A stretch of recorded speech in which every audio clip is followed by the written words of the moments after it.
What if I told you there's a place in this world where the word topless doesn't mean what you think it does? Where walking around without a shirt isn't seen as taboo, but a symbol of identity, heritage, and pride? Shocking, right? But this isn't a story about rebellion or protest. This is about culture. Today, we dive deep into a society where being topless is not only normal, it's powerful. Get ready, because what topless means in this culture will absolutely shock you. To understand this unusual yet fascinating tradition, we need to travel to the heart of Africa, to a land rich with history, color, and stories untouched by modern judgment, Namibia. Specifically to a remote group known as the Himba people.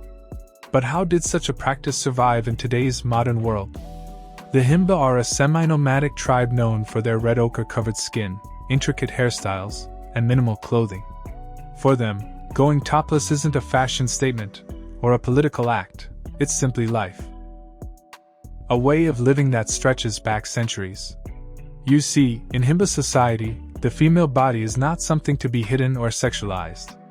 It's not wrapped up in shame or modesty imposed by outside influences.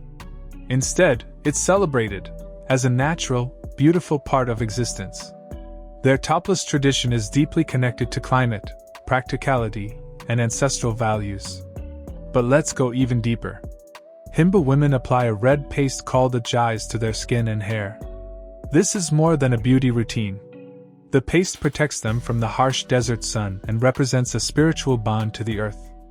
Imagine that, where we might see bare skin, they see strength, resilience, and connection to nature.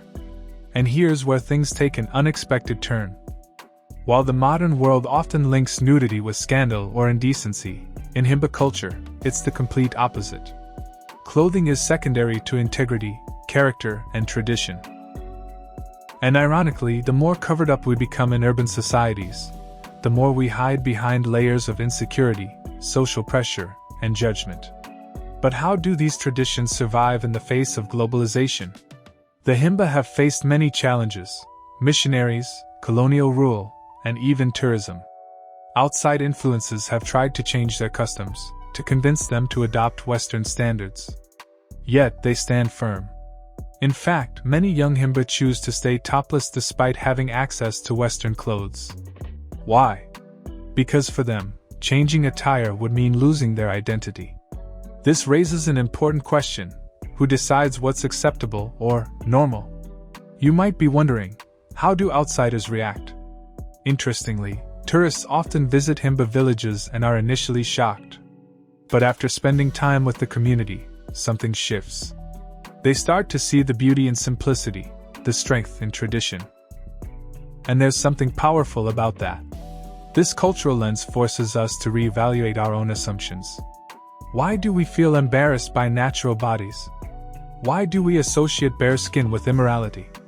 And more importantly, what could we learn if we let go of judgment and leaned into understanding?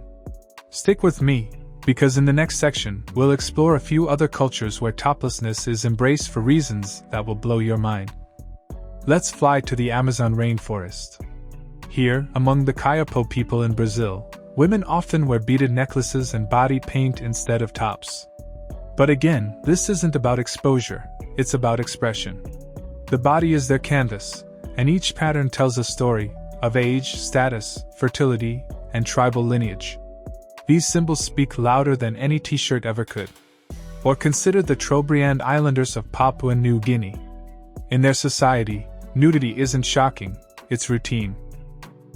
Children grow up seeing bodies in their most natural state, learning to respect them, not shame them. And perhaps that's the key to a healthier mindset. Because here's the kicker: in cultures where toplessness is normal, sexual harassment is often lower. That's right. When the body is seen as normal and not forbidden, it loses its shock value. People learn to look beyond the flesh and into the person. Could it be that our obsession with covering up is actually fueling the very issues we try to avoid? We'll dig deeper into this in just a moment, but first, a quick story. Meet Nandu, a 26-year-old Himba woman. She's never worn a bra in her life. Her skin glows with red ochre. She wakes up every morning at sunrise, tending to her goats before preparing herbal smoke baths to cleanse her body. And when asked if she ever felt the need to wear Western clothes, she smiled and said, "Why should I change? I am proud of who I am."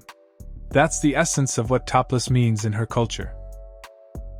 Pride, not shame. And if you think this is limited to remote tribes, think again. Let's take a look at ancient history.